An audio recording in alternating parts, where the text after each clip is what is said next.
Hey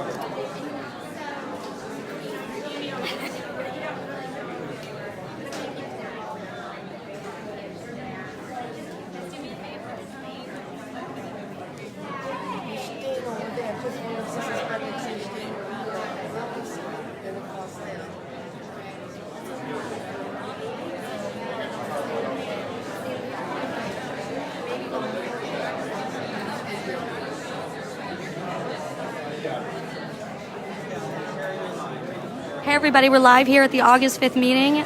We're about to get started. It's almost 2 p.m. I'm going to try to zoom in. If you have any questions to ask, we encourage you to ask that here. I apologize for my voice as I lost it and I haven't been feeling so well lately. Thank you. No problem.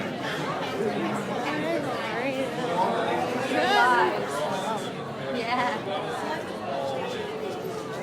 Amazing. I love it.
It's like a energy saving thing. Otherwise, yeah, it'll go back to 75 in like 15 minutes because it's like an energy saving thing, which is very annoying when you have a big crowd. So, I know. We're going to go ahead and get started. My name is Dr. Julie Springwell. I am an oncologist. I work at Baptist MD Anderson Cancer Center in Jacksonville, Florida. I am a local resident. I grew up in Brevard County and went to Satellite High School and graduated in 2003. And I'm here to talk today about what most of you know about. We're doing a community meeting today to talk about cancer concerns in the area and also water testing. I do have to admit that I speak in front of thousands of people giving normal cancer research, but this makes me nervous because I know so many of you well. So how did this all start? Oh, so first, back up, that's why I have a PowerPoint. We're going to go over a quick agenda. So today we're going to be talking about the cancer data collection and water testing. I'm the moderator. Hopefully you know where you are at the Civic Center. First off, I just want to introduce the people that are going to be speaking. The City of Satellite Beach is here, present. And Courtney, wherever she's right there, the city manager will be speaking. After she and her team give their results, the Brevard County is going to speak on their results of their groundwater testing, followed by the Brevard County Public Schools. Tina Deskovich is here, and her team will be speaking as well. I just also want to mention that Stell Bailey with Florida Health Connection, one of my volunteers, is live streaming this for a lot of our cancer survivors in other states and other areas that cannot attend. Also, she'll be passing out a grid of some geomapping that has been started, as well as the cancer cases. Also, after the public schools, then we're going to talk about some next steps, some plans that we have in the future, and then we're going to give the county commissioner, Mr. Kurtzman, and Thad Altman a chance to speak as well. So just briefly, since I know, and then at the very end, you're going to have a chance for your questions. So it reminds me, we're going to ask for all questions at the end. The reason for that being, I want everyone to get through the presentations. I want you to hear all the results. A lot of your questions actually may get answered during the presentations. So just to be respectful to everybody and try to stay in time, we're going to do that first. And then I promise we'll leave plenty of time for questions at the end. We'll have a panel at the end. So what I would like you to do is when it's time to ask a question, please ask your question to the person who it's for. All right. So a lot of you had asked how this all started. So in 2014, my best friend from Satellite High School, Ashley Royalty Rain, I have to mention her. She and I both graduated Satellite High School first in our class in 2003, and honestly, she's one of the smartest people I've ever met. She was diagnosed with a horrible triple-negative breast cancer at the age of 29. She passed away 13 months later and left her 2 small children behind. At the time, her genetic testing came back negative, and I didn't honestly think much about it.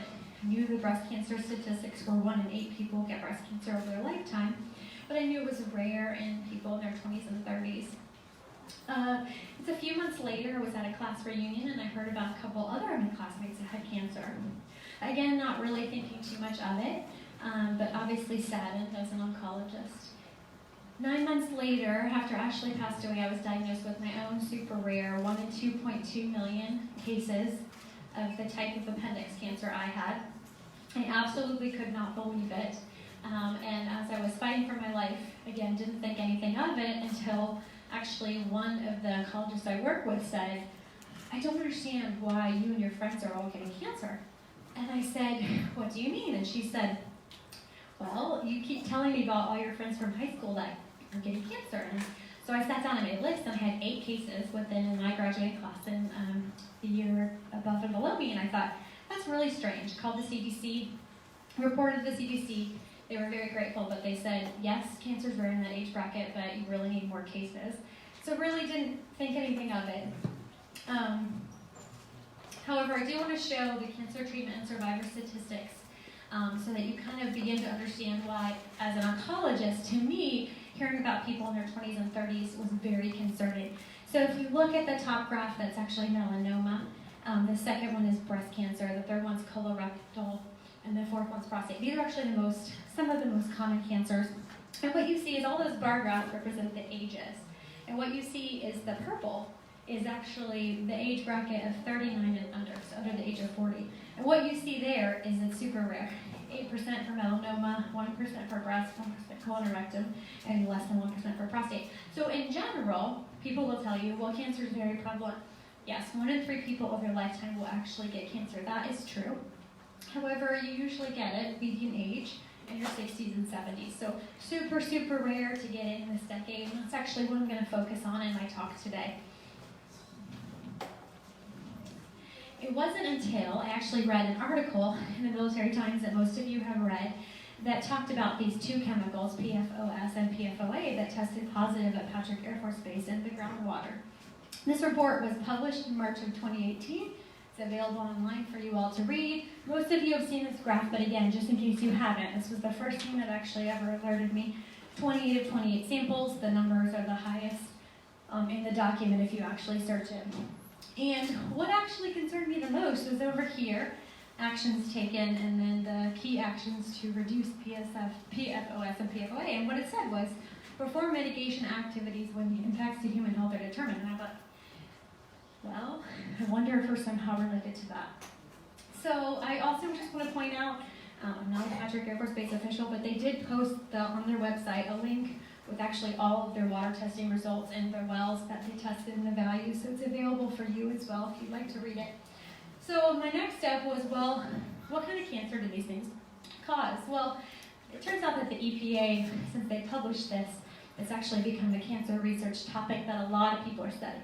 They're studying it so fast. If you literally go on PubMed, which is the website us oncologists use to look for updated research studies, every week you will see new studies published on these two chemicals. And what they found is in multiple studies, they found these chemicals in mice are linked with cancer. It wasn't actually until this groundbreaking study, C8, which was done based on a chemical plant, where the chemical workers, there was 2,507 validated cases of cancer, that this actually began an investigation. And so an epidemiologist group came in, the public health department also helped, and what they did was they published a study, and they showed that the people that the highest level of these chemicals in their blood, who were exposed for different variations, ended up having cancer. And what they conclude was that we estimated associations between cumulative PFOA exposures and incident cancers among a group of individuals exposed to PFOA through drinking water or at work through the chemical plant. Positive associations between PFOA and cancer were found for kidney, testicular, and thyroid.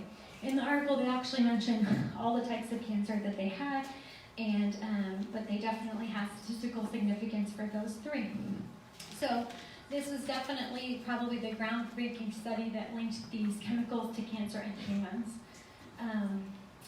So I also wanted to show that there are other types of cancer that are now being studied, and the reason I'm bringing this all up is because it's a weekly changing basis. So this study just came out, it was just recently published. Well, this is 2014, it just recently came out, and it's about colorectal cancer and PFOS and PFOA. So what I started was when I initially found the 8 of us, I found the article. I actually just posted it on my personal Facebook page and asked if there was any more. I called the health department. They asked that the citizens actually call the health department so they could start documenting these cases as well. In general, these are very rough numbers. They literally change by the hour. I can't keep up with my emails. So in general, these are just rough cases to show what we've self-reported on Facebook. So what people do is they call the Brevard Health Department, and then they hopefully also go to our Facebook group and put it on there for us so we can see as well. Unfortunately, I can't access the health department's records, so we have to kind of duplicate the data. They actually have more cases than I even do, which means that there are people who on the news are hearing to call the health department, which is great, but they don't know that I'm actually collecting the data myself as well. So that's why these numbers are rough estimates. But in general, we have 250 cases that of people who have called in. And that's all ages since 1960. And you can see here, majority of the self-reporting has happened since 2010, which makes sense. Those people are alive and are able to report. So what I want to focus on today is the number of people under the age of 40, as I showed you before, is a super small statistical anomaly. This is a list of all of the different types of cancer that we have from just 2010 to 2018, the last 8 years. And you'll see here there's a wide range of cancers, and one of the things the health department will say back to me is, well, cancer cluster is supposed to be one type. Well, I will show you that we can actually demonstrate we have multiple cancer clusters within each type. So my point in showing this is, unfortunately, it would be nice if all of us had the exact same type of cancer. Actually, that wouldn't be nice. It's never good if someone gets cancer.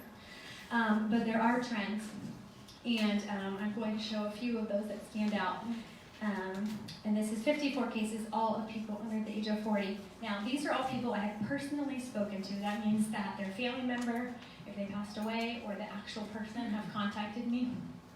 So I can actually vouch for every single case on that board. And I know that every single case on that board has not had any positive genetic testing, significant family history, or anything that would essentially, kind of put them in a different category. So Courtney Barker was nice enough to give me the city population numbers, because you need those for any epidemiologic study. So I just want to show you in 2000, the population, Satellite Beach was only 9,000, include South Patrick Shores and Eric Patrick, you're up to 20,000.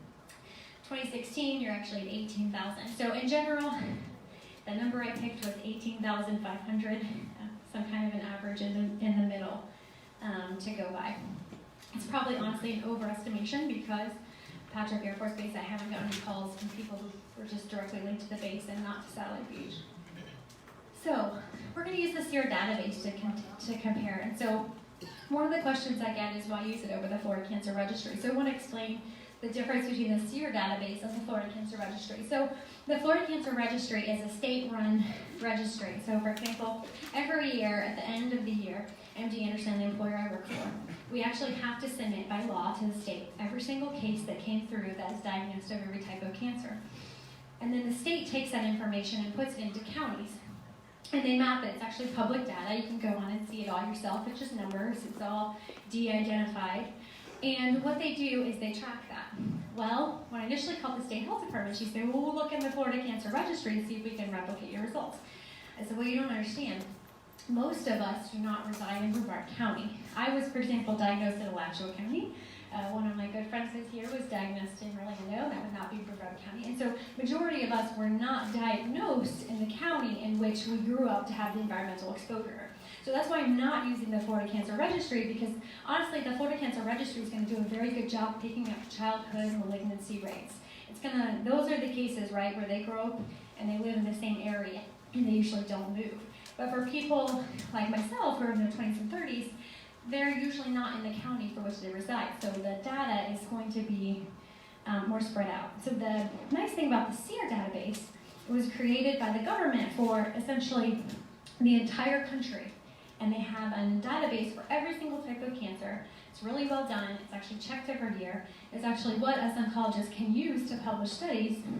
And essentially, it has every single case reported in the U.S. And what they do is they base it on the census data, and they determine how the incidence of cancer should be based on the number of cases they get versus the census data about every 10 years.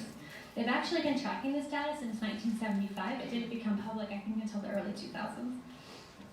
So we're going to look at some of the SEER data. So I want to show this. It's very hard to see, I apologize. The SEER database is written in this old fancy type. But essentially what I want to show you is, again, the same thing I told you before. If you look at ages 0 to 14, that's the first column, male, female. Look at age 15 to 39, and at the end is ages 40 above. For example, take breast cancer. Between the ages of 15 and 39, you should have 21.4 cases per every 100,000 people. That's how the SEER database does it, per year. And then you look at the women, for example, over the age of 40, 271. So it's much harder to demonstrate statistical significance in people over the age of 40.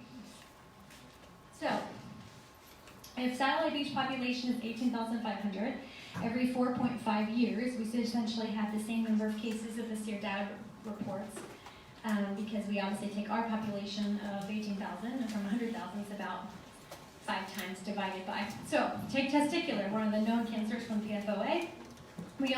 So the SEER database is super rare, 0.3 per 100,000. Satellite Beach should have only 0.05 cases per year. Multiply that by 8 years, which is 2010 to 2018, you should still only have 0.4 cases. We have 2, so is that over? Yes. Is that an aggressive cancer? It's usually a pretty cured cancer. But again, still rare that 2 people from the exact same class, actually in high school, had that. Number 2, breast cancer, age 15 to 39. These people were all diagnosed within 3 years. 21.4, I just showed you, over 100,000. Satellite should have 3.9 cases per year. Over 3 years, they should have 11.7 cases. That's expected. We have 13, again, greater. Appendix cancer, again, super rare, 0.3 in 100,000. 0.06 should be in Satellite per year, times 8 years. You should only have 0.48 cases, so maybe 1. We have 3 under the age of 40. And both of these last 2 types of cancer can definitely be fatal. Keep going. So, children, everybody cares and should care. No child should get cancer. ALL, which is just a type of leukemia, 4 per 100,000 per year. Again, this is actually the most common type of cancer in children. But Satellite should have 0.74 cases per year based on the population size. Over 3 years, 2.22 cases. We have 3 in the 2000 decade and 4 in 2010. And that's just as of now. There are probably more children that are actually still being diagnosed that I need to have in the registry. The GBMs, this is actually a very concerning number to me. So GBM is uniformly fatal. The cure rate at 5 years is less than 1%. And essentially we have the super rare. GBMs, unfortunately, are just in the brain. We don't really understand. There are people that have claimed for years their environmental cancers and have been concerned about them. But over 8 years, again, we should have 1.48 cases. We have 5. So you're seeing the trend consistently with just the ones I've shown you so far. So I want to bring up another point, which is, most of you know this, but just in case you didn't, in the early 90s, there was some concern from residents about a certain number of Hodgkin's lymphoma cases. This is actually taken directly from the Florida Health Epidemiology website. These are their statements. And what they said was, they wrote a letter in response, and they said the Florida State epidemiologist has conducted an epidemiological investigation into Hodgkin's disease in the South Patrick Shores. They actually made a map of their addresses. You can see on the right, this is all public data, the 12 cases. They say this investigation identified 2 clusters of Hodgkin's in the area, one in the late 1960s and one in the early 1980s. So you can see there, they were the ones that used those words, not me. No cases have been reported since 1984 in the study area. Obviously, that's not true anymore. So they were actually even able to get information from homes, because a lot of these, in Shands, a lot of these kids were treated at Shands. And the Military Times article, and all the tiny neighborhood by Patrick in 1991, they discovered, again, the 12 cases of Hodgkin's cited people who had lived there between 1967 and 1983. The 12 is what the official government reports say. The parents say there was actually a lot more than that, but the 12 was all that was legally reported. And I just want to show what that number would mean if they had the SEER database, which they have now. So at the bottom, if you do the Hodgkin's lymphoma back then, again, previously suspected cancer concern in South Patrick Shores, you should have 3.5 cases of Hodgkin's lymphoma for every 100,000 people, so 0.64 cases per year in Satellite Beach. South Patrick Shores at the time was only 6,000 people. That's in their report. So even if you included all of Satellite Beach and South Patrick Shores, over 16 years, they should only had 10.24 cases, and they had 12. However, if you just did South Patrick Shores, they would have had a third less cases. So 3.41 cases over 16 years. So that's definitely statistically an anomaly now. We can see with the SEER database. If you look at now, today, again, same number, 3.5 per 100,000. We've already had 8 cases of Hodgkin's lymphoma reported from 2010 to 2018. And that's just people I've talked to. I've heard that there's actually more, but I haven't been able to get a hold of those people yet. So we have 8, and again, statistically significant over the number we should have. I'm having a biostatistician, by the way, run these numbers for the strength. But I do want to show you that adding in adults can actually make the case a little bit harder. And so I just want to give one example. If you add kidney and renal pelvis, and you take all the young and all the adult kidneys, again, one of the ones linked to PFOA, what you see is that 15.9 per 100,000. Satellite should have about 3 cases per year, so over 10 years, about 29 cases. We only have 6 in that age bracket. So in that case, when you add in all the adults, it decreases. However, if you take the rare cancers and you add in the adults, such as appendiceal appendix, you should have 0.97 over 100,000, so 0.19 case per year. For satellite, over 14 years, you should still only have 2.5 cases. You add in the adults, we now have 6. So in the rare cases, it does definitely help to add in the adults for statistical power. So what types of cancer are linked with environmental concerns? A lot of them. One of the big ones is non-Hodgkin's lymphoma. There are people that say Hodgkin's is as well, but the studies aren't as easily linked. But non-Hodgkin's, there's multiple studies, and this is just one of them I wanted to show. And then in PFOA animal research, they've actually linked it to breast cancer and a bunch of different types of cancer. They can show here at the bottom, I know you guys can't read this, but it says, our results suggest that higher PFOA serum levels are associated with testicular, kidney, prostate, ovarian, and non-Hodgkin's lymphoma. So lymphohematopoietic malignancies, which are Hodgkin's, leukemias, they are definitely linked with environmental agents, and I think that is the message I want to make sure that we hear. So questions still to be answered. So what other trends will we find in the data? Honestly, the more I look at the data, the more trends I find. The more cases I get, the more trends I'll find as well. Final mapping of the cases is still in progress. Statistical significance, again, the biostatistician is going to run for how strong.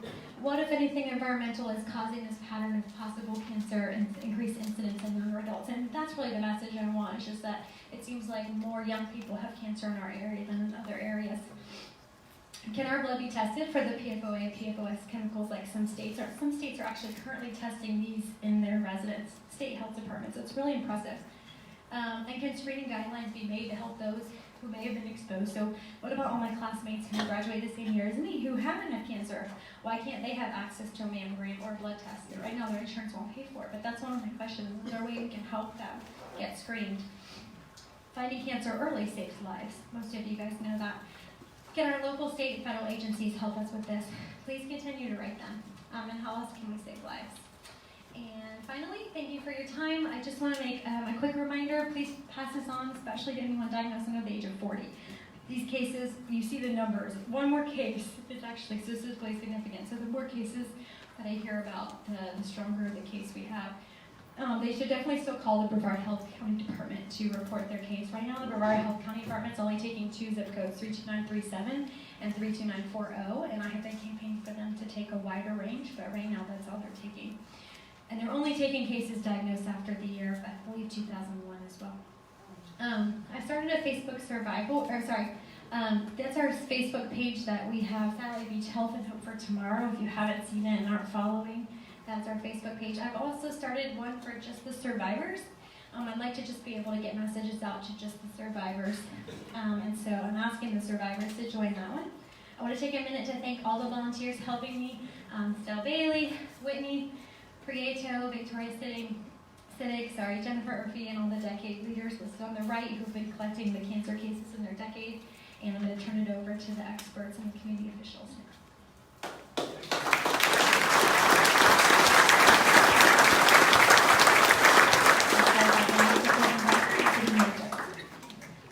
Thank you. So that's concerning. We had a lot of phone calls with the Department of Defense report that came out, and we wanted to make sure that we reacted to that. We started looking for a company to test for these chemicals, to test our groundwater.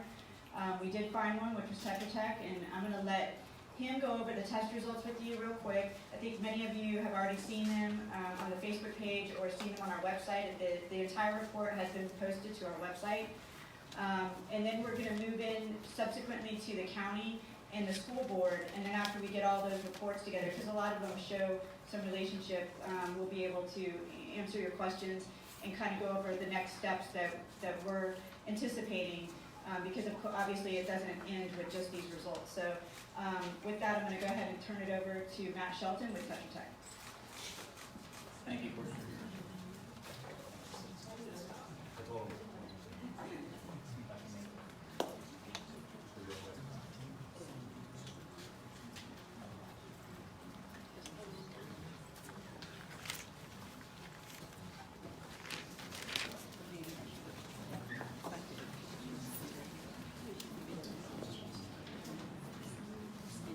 Tell them there's more room up here. People leave. All right, well, thank you. So my name is Matt Shelton. I'm with Tetra Tech, and we were asked by the city of Satellite Beach to collect samples from 3 monitoring wells. We installed 3 monitoring wells on city property, 2 on city property and 1 on county property, and we collected samples for PFAS, including PFOA and PFOS. Okay, so PFAS, that's per and polyfluoroalkyl substances, PFAS.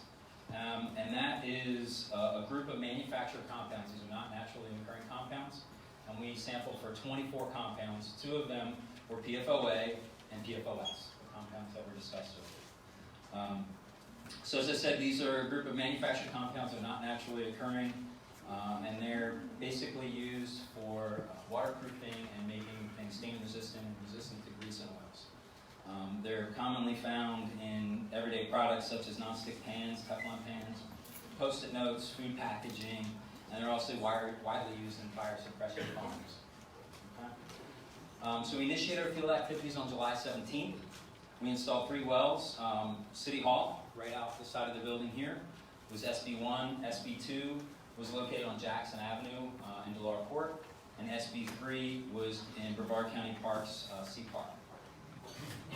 So groundwater from those wells was sampled, and we used Department of Environmental Protection standard operating procedures to collect the groundwater. And we also used internal Tetra Tech standard operating procedures specific for these PFAS compounds because they're common in things like bug spray and sunscreen and wick-away clothing. We use specific procedures to eliminate those from the sample. So the sample has to wear all cotton clothes. We don't use Teflon tubing, which is very commonly used in groundwater sampling. We use HDPE tubing. So we try and do all these things to eliminate cross-contamination of the sample to make sure that the sample that we have that goes to the laboratory is what's in the ground and the sampler didn't contaminate the samples, which can often happen. So looking at the results, we did detect both PFOS and PFOA in all three of the monitoring wells. The highest concentration was in SB1, which is right outside of Civic Hall here. PFOA was detected at 0.015 micrograms per liter, which is below the 0.07 microgram per liter US EPA health advisory level. PFOS was detected at 0.0296 micrograms per liter. Also, it was below that 0.07 microgram per liter level. When you look at the US EPA guidelines, they say if you find both of these chemicals, you should add the two compounds together and then apply that, the sum of those compounds to that 0.07 microgram per liter standard. And when you do that in SB1, you come out with 0.0415 micrograms per liter, again below that 0.07 standard. The next highest concentration was found in SB3 up in Sea Park. The combined concentration in that well was 0.03013 micrograms per liter, again below the 0.07 standard, or health advisory from the US EPA. And then SB2, which is located on Jackson Ave and Delora Court, that combined was detected at 0.02285 micrograms. So we did detect these two compounds in the wells. As I said, there's 22 other compounds that we sampled for, and there were several of those compounds that were also detected in these wells, but they don't have US EPA health advisory thresholds associated with them. As Courtney said, it is concerning that we do have these compounds that have been detected in the groundwater in Satellite Beach. These health thresholds are designed for drinking water. The samples that we collected are in the groundwater, not your drinking water. The locations where these samples were collected, there's no wells installed that are used for drinking water purposes, at least not to our knowledge. But there are irrigation wells in the area, so we need to understand that there's a potential here that you could have some exposure to these compounds. But as I said, the threshold level that the US EPA has set is 0.07 micrograms per liter, and in 2016, those are the standards that were published in May of 2016, and in November of 2016, the EPA provided additional clarification, and they said that the purpose of those health advisories was to, and I quote, identify the concentration of PFOA and PFOS in drinking water at which adverse health effects are not anticipated to occur over a lifetime. Okay. These are compounds of emerging concern. There's not a whole lot of data out there on them. As Courtney said, the fact that they're out there is concerning, but they're below a drinking water threshold in an area where only irrigation wells are really accessing this water. So about 4 feet below ground is where you have groundwater. So as long as we don't have any exposure to the groundwater from those wells, we don't see any issue.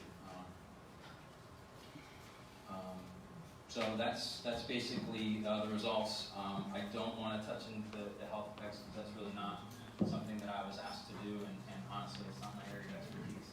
But the results show that we do have levels that are below drinking water standards.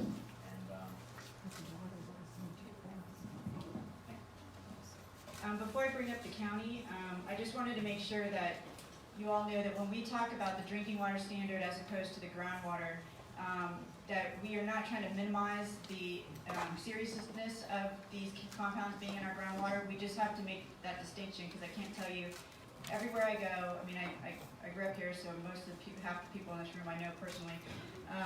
When I go anywhere, that's the question I get is this, can I drink the water coming out of my tap? And the answer is yes, you can. It is a groundwater issue, meaning that it comes out of your irrigation pipes, things like that. So that is the source here. That is what we use our groundwater for here on the beach side. What was the THM count? Did they test for trihalomethanes? That was not on the list. No, that's not something we tested for. So I'm going to bring up the county, and then we'll talk about the school board results, and then go over some of the things that we'll do next, okay? Thank you, Courtney.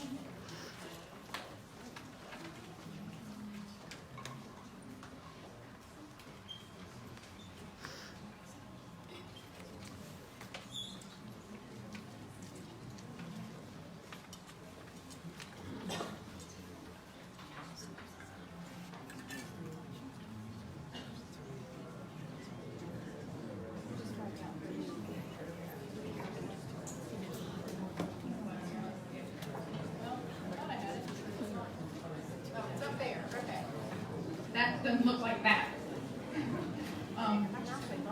So when this issue came up, the county had recently installed 3 groundwater monitoring wells within the city of Satellite Beach using the half-cent sales tax Save Our Indian River Lagoon money. And so we wanted to, because this was our quickest, easiest way to get some data, pull samples for these PFOS, PFOA chemicals from these wells and see what we got. So, and our wells are located on private property, so we're not identifying exactly whose houses we pulled this information from, but there were 2 in this subdivision here and 1 in this subdivision here. This is DeSoto running east-west.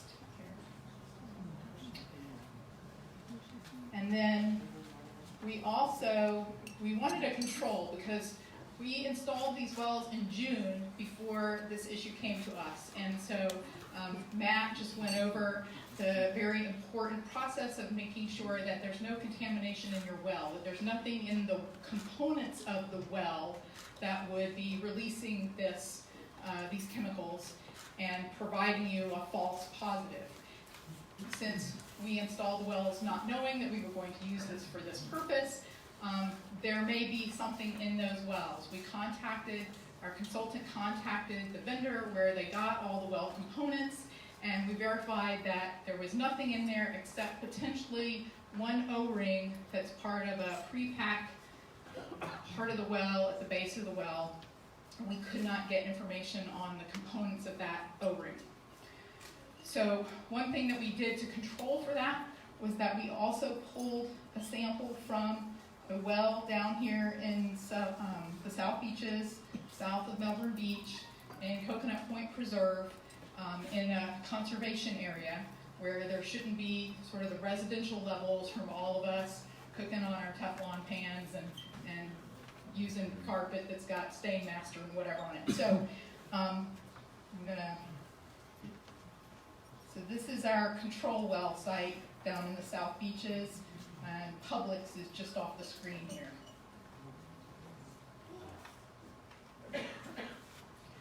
So these are our results, and I'm sure you can't see them from way back there. So I'll walk you through them. So we did a field blank. So this is a common practice. You mark all of your bottles in such a way that the lab doesn't have a clue what came from where. And you submit one that has nothing in it because you want to make sure that the lab gives you a 0 value for that one. That kind of indicates that the lab knows what they're doing. We sent these to the lab in Minnesota.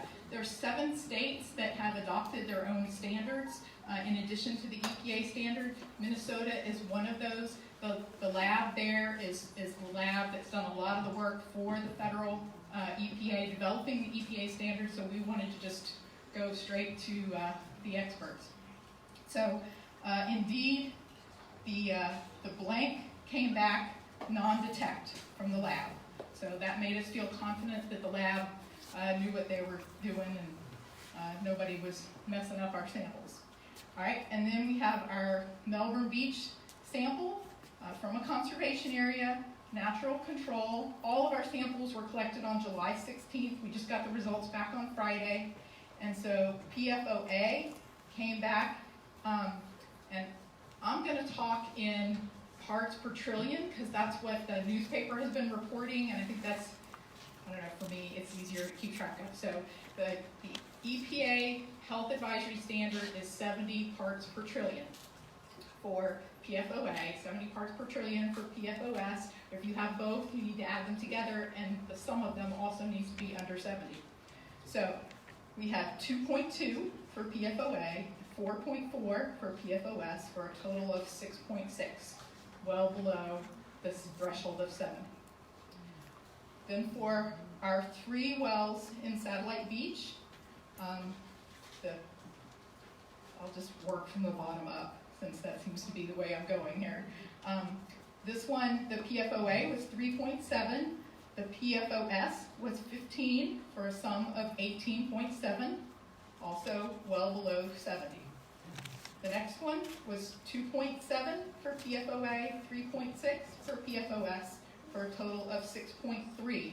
So this residential site is almost identical to the 6.6 that was down in the conservation area. And then, and I said we did 3 sites in Satellite Beach. Another thing that you do to test the laboratory, how accurate the laboratory is and how consistent they are, is you can send them 2 samples from the exact same well that should come back with pretty much the same data. And so that's what this first one is, 2 samples of the same site. They didn't know we had done this, but we did. And so the data here are 4.7 and 2.8 for PFOA, 22 or 23 for PFOS, for a total of 26.7 or 25.8 at that 3rd residence. So those are the data that we have, and I think that's all I have to present. Okay, and now we're just going to quickly go invite the school board up. Is there a chance to go?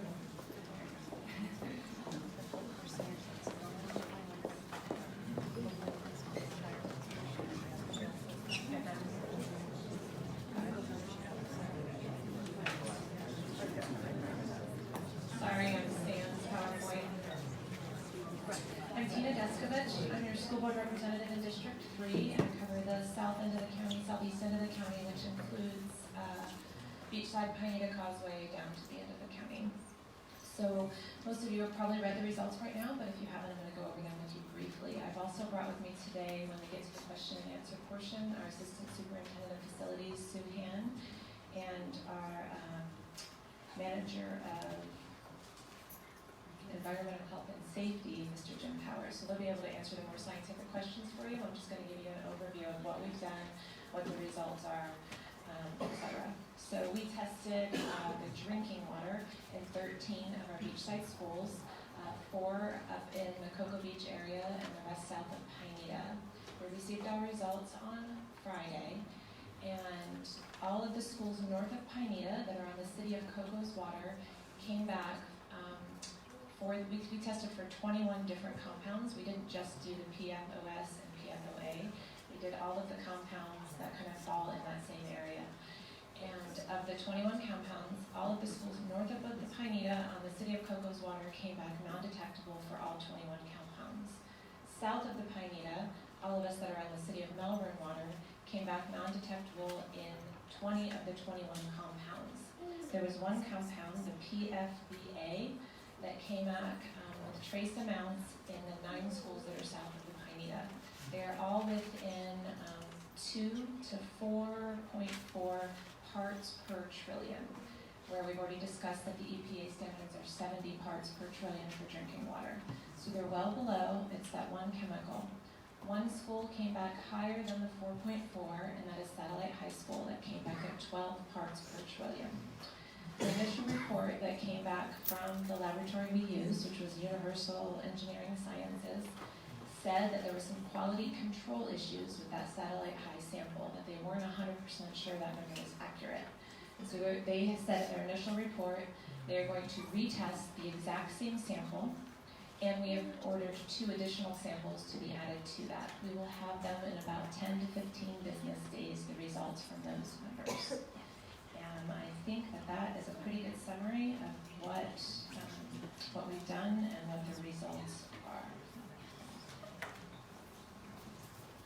Right now, I'm just going to ask the the city manager, Courtney, to talk about some next steps that the city is planning. And it's really kind of a next steps with not just the city of Satellite Beach, but also the city of Cocoa Beach. Many of you heard about their test results that came back. Those results are on their website. Their results came back 5 to 10 times higher than our city's results. So we have a lot to discuss among the county, the two cities, as well as with Patrick Air Force Base. And Patrick Air Force Base has been very, very open and transparent. They have sent us all their studies. They've sent us their results. They've sent us all the studies that we basically asked for. So if we ask for it, they just ship it over. And so I wanted to make sure you're all aware of that we're all communicating with each other. Even though these compounds are below the health advisory standard, I think if you speak with Patrick Air Force Base or any of us now that we've been addressing this for the past week or 2 days, you'll find us all express a very large amount of frustration with the lack of state and federal standards for these chemicals. And so that is a big deal that affects whether our decisions of whether we clean it up or not. It affects a lot of things. So that's one of the things that we'll probably be focusing on as a city is kind of discussing things with the state and federal government about creating standards for these chemicals. I know there's a lot of studies going on. It is a relatively new issue. It's definitely new to our community, in our city, Brevard County. I don't think I've ever heard these chemicals, the names of them, until March when that DOD report came out. So it is a new road that we're all walking down. We are going to have to continue testing, and the test that we did just recently, we did really fast. I think my city, we even went to council to get budget approval after the fact, which is very unusual for us. So we want to make sure that we do the future testing in a very controlled, scientifically based manner. This last one we did very fast because we knew you were worried. We wanted to give you some answers. So the future testing that we'll be completing, we'll be talking about, with Brevard County, where we want to focus our wells, where we want to focus our testing, and and how we're all going to work together and create a big picture. We're not so sure that there's a lot of questions with these results. For example, the result at City Hall was higher, sometimes 2 times higher than the other 2 areas that we tested. So why? Those are the questions that we have to answer. And we have to confirm a lot of these tests as well. Yeah. Okay. So some of the tests that we've done, we'll have to go back and redo. We'll have to look at other areas that we want to add to the testing, and make sure that we discuss those with Brevard County. We also have a big concern with how this affects the lagoon. So we are going to be looking at how do we measure that impact. So basically, what I'm trying to tell you is that we even though it took us a month to do this testing, we work really slow because we're government. Okay, so the next rounds are going to go a little slower. We have to be a little bit more analytical about how we do it, and everything like we have done before will be posted to our website. We'll announce it on Facebook and so on. If you have any specific ideas or requests that you would like us to answer, please send me an email. You can send emails through our website, or you can send it directly to cbarker@satellitebeach.org. I would be glad to take your suggestions. A lot of the reasons why we chose where we chose and what we're, and the fact that we did the testing in the first place was because of you all. So, we are not averse to changing our path because we get good ideas. So please send us those ideas when you have them. With that, I'm going to go ahead and turn it over to Julie. Great, thanks Courtney. Next I'm going to invite the county commissioner to come and speak on his thoughts on what's going on. Thank you. Well, I'm here, just like all of you, because I'm concerned. Who are you? Oh, I'm sorry. I'm your county commissioner. You got a name? If you didn't know that, I'm the county commissioner. What's your name? Kurt Smith. And this is my district. My district goes from Indian Harbor Beach, north to Satellite Beach, Pineda Causeway, on the mainland, O'Galley, all the way up to the south end of Rockledge, which is, the border there is Gus Hip and Roy Wall. So I'm here like you guys, I'm concerned. Cancer is not something that we take lightly. I've had an extreme amount of family members that have had cancer, including myself.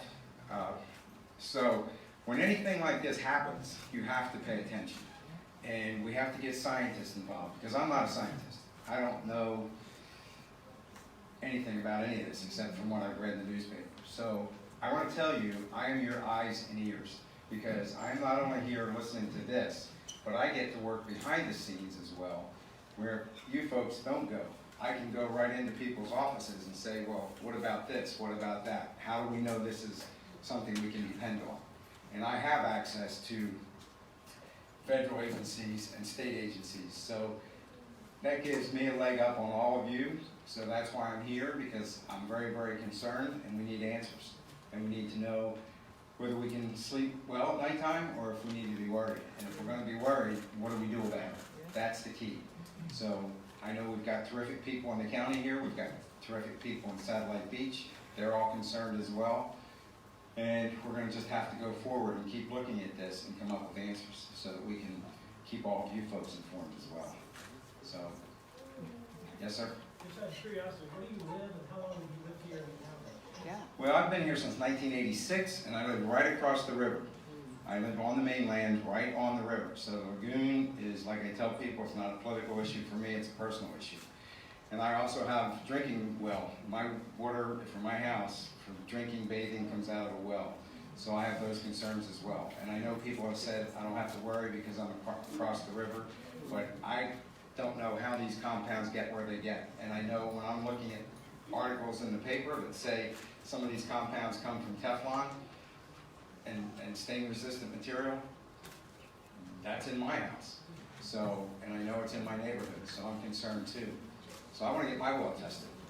Even though I'm not here, I'm going to get my well tested. Yes, sir. I have two questions for you. Number one, my wife and I moved here in '93. We automatically put a water system in, non-electric, it's reverse osmosis. So we're drinking off the city of Melbourne water, but we run it through a filter system, and we've had no problem. The second part is, as a county commissioner, and the state of Florida, the Satellite Beach, they must be able to get these young people who don't have insurance to get blood tests. Somebody, because a lot of them don't have insurance, they don't cover it. So I think that the state, the county, Satellite Beach, and everybody put together, I think you can get these people who need to have their blood tested. Well, I empathize with that. He's, I don't know if you've heard him, but he thinks that the county, the state, the federal government should be willing to come up with monies to do blood testing on children. I can tell you my own 10-year-old granddaughter had acute lymphoblastic leukemia. And I'm sure it's not from any of this, but thankfully 10 years later she's good. Continue to take questions at the end. Just real quick, just to show a visual, I've had a lot of people who've been texting and asking for it. If you would, I should have done this at the beginning and I apologize. If you're a survivor in this room or a parent of a survivor who's currently battling cancer, because I know some of you are in the room as well, I want you to raise your hand so that everyone in the room can see how many of us are survivors and have been affected. Perfect. Thank you guys all for being here. You are the voice. I want you to continue.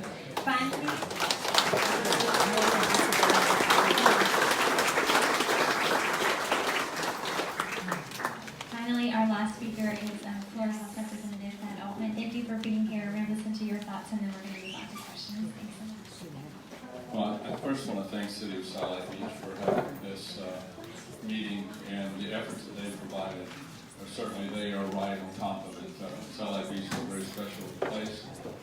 I grew up in South Florida. I'm a former resident of Satellite Beach. father had a landscape company. I can remember digging cabbage palm holes right here in Satellite Beach. So I've dug in this dirt. I've represented this area off and on since 1984. And this issue of cancer clusters, they're not new. They've been around. I've had a lot of friends that grew up in that area. I used to live not far from there. I can remember in the old days when people would put aluminum foil on their windows because they were fearful that maybe the satellite dishes at Patrick Air Force Base may have had something to do with this. Somebody mentioned trihalomethanes. I'm an old timer. I remember in the late 70s, early 80s, Better Housekeeping and Gardens ranked Brevard County's drinking water, the city of Melbourne water, the water we drink, as the second worst in the country. It was because trihalomethanes. Now that has been corrected. That was corrected by the city of Melbourne by getting groundwater, blending it with Lake Washington water. The groundwater was purified with reverse osmosis, and now Melbourne has very good water quality. Now, does that contribute to this? I don't know, but if you live South Patrick Shores and Satellite Beach, you are at the end of that distribution area for the city of Melbourne. So did that make it worse? Just something I think we need to think about. If you look back, historically, those that lived here or were born in the late 70s, early 80s and after. So obviously, this is something very close to my heart. Anything that I can do from the state's perspective, we need to work very closely with our federal partners, our local government partners in the state. It's going to take a team effort to get to the bottom of this. And if there's a problem, find it and fix it. And if there's not a problem, unturn every possible stone that we possibly can to ensure that we've looked at everything. The blood testing is something that's caught my attention. Very interested in getting involved and seeing what we can do to help make that happen. I think that's a real tangible action that I've got thrown out this meeting. Thank you.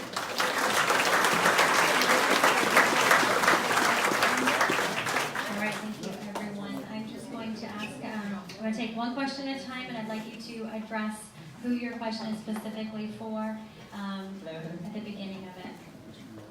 All right, we'll start in the front. Start with the Air Force shirt. Pat Buckley, in Montecito, and your results of cancer cases look statistically significant. I guess the open question is, do we have similar data for other surrounding communities so we can see what's happening there as well as here, and whether there's a difference? Yeah, I think it's a hard thing to compare. I've been asking the state for some of the rare cancer numbers. Unfortunately, the rare cancers don't get tracked in the public database like the other ones do. So I don't think it's as easy. That's why the SEER database is the general statistical analysis for the whole country. But yeah, no, we don't have. It would be great if we could compare it against, for example, a community that's not near an Air Force base with these chemicals. But I've been asking the Florida Cancer Registry for some of these more specific numbers in counties to see, but they're still working on it for me. So hopefully we can get that to compare. Looks like a major hole. Yeah, I agree with you, but the SEER database, fortunately, is a nice enough comparison that most people will always run things against no matter what you use. For Courtney Barker, I just want to know, are we going to be testing like the fish, the river? Because all of us are recreational fishers, shrimpers, we've all eaten that. Boaters. I can't tell you right now exactly what we're going to be testing, but yes, the river is a big issue. That I don't think the first question is, am I drinking it? And then the second question out of everyone's mouth that I've talked to is, how's this affect the river? So absolutely, that'll be a focus. Okay, one of my concerns is these chemicals. Sorry, who's your question for? Sorry. It's in general. I don't have it for anybody in specific. But one of my concerns is these chemicals don't break down in the environment. That's one of the problems that we have. Correct. We also have situations in South Patrick and Satellite Beach where people may not be drinking the water from their wells, but they're definitely filling their pools with them. And you have a situation where we have water evaporating out of a pool, the chemicals aren't going anywhere. You might want to consider testing some pools in the area too. You could have 100 times the amount of chemicals. I think that's been brought up, that swimming pools and building crowd. So one of the things that a lot of people were asking on social media was if they could test their own wells and their own pools. That was a question. And so we passed these tables out. These are all labs that will test these chemicals. So that's the contact information. So if you want to do that on your own, you can. So I just wanted to make sure you all knew what that was. What's the cost? Oh, I'm sorry, go ahead. I think the cost would be determined by the company, right, looking at different variables. Yes, the costs are variable. Okay.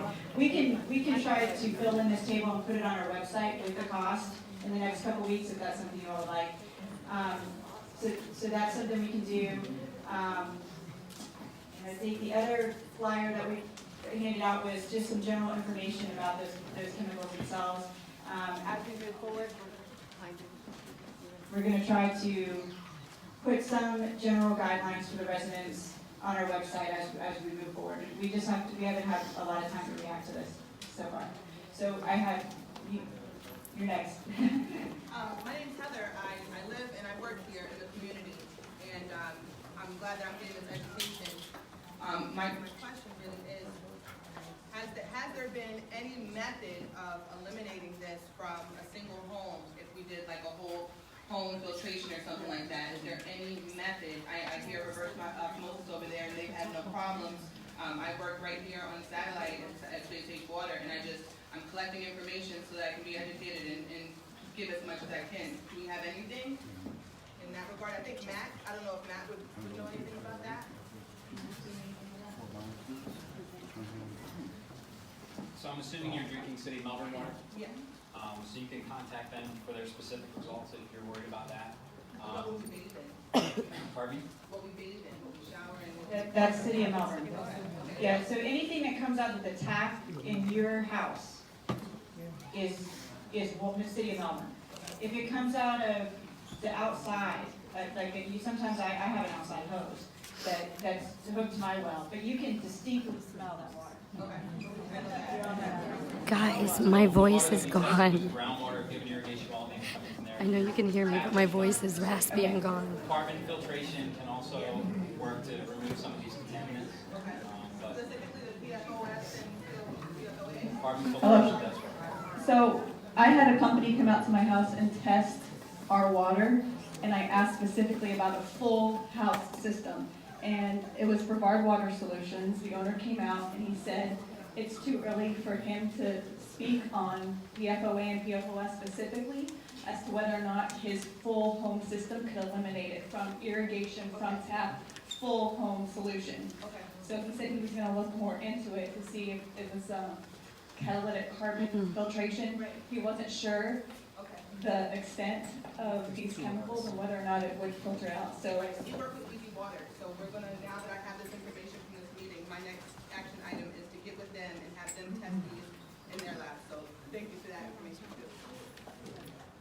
Julie, do you have next? I think that this lady's standing up. Kathy, you want me to introduce who you are? So can I let them know about your son? Okay, let me see she's it. gonna introduce, I guess. This is Kathy, and she has a child. Sorry. It's okay. She had my voice. Excuse my voice. I lost it. I'm not feeling well. Kathy has a son who's been going through cancer, lymphoma. We really need to listen to the cancer survivors, their mothers, their patients. This is important. Go ahead, ask your question. I don't know if this is working. My question is, Julie, remember we were talking, or you were talking about how every day, week, things are changing as far as statistics and what's coming out that's safe and the levels that are safe. I've shared with I think almost everybody that they have come out with that 7 parts per trillion is what is considered safe, not 70. It is 7. So that changes the way we have to look at all of these results. And That's the website that yes, it's the CDC and the It's the CDC. It's a CDC. Yeah, I actually forwarded that article to everybody in the city council so that they could read it as well and send it to the county.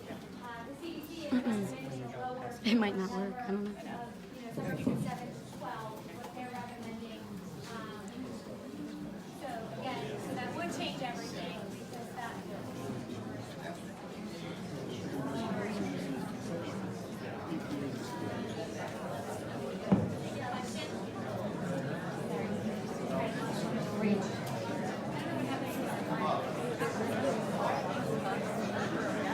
Yeah, actually, that'd be a great idea. You could just make maybe a line right here, and then we'll just go in order. Great. Hi, my name is Chrissy, and I have two real quick questions. One, will this PowerPoint presentation be available online for us to review? Okay, second question. I graduated from O'Galley High School in '96. I'm here representing 4 other people that are either battling cancer, passed away from cancer, that are all within my age bracket. Now, back in the early 80s, we used to play in the hoses. We used to drink out of the hoses. I remember when we went from the groundwater, the well waters, to actual city water. My father's lived in his home for over 40 years now. So these levels we're looking at today, I mean, are there any kind of statistics or any way to measure or even consider what they would have been when I was 10 playing in this water? You know what I mean?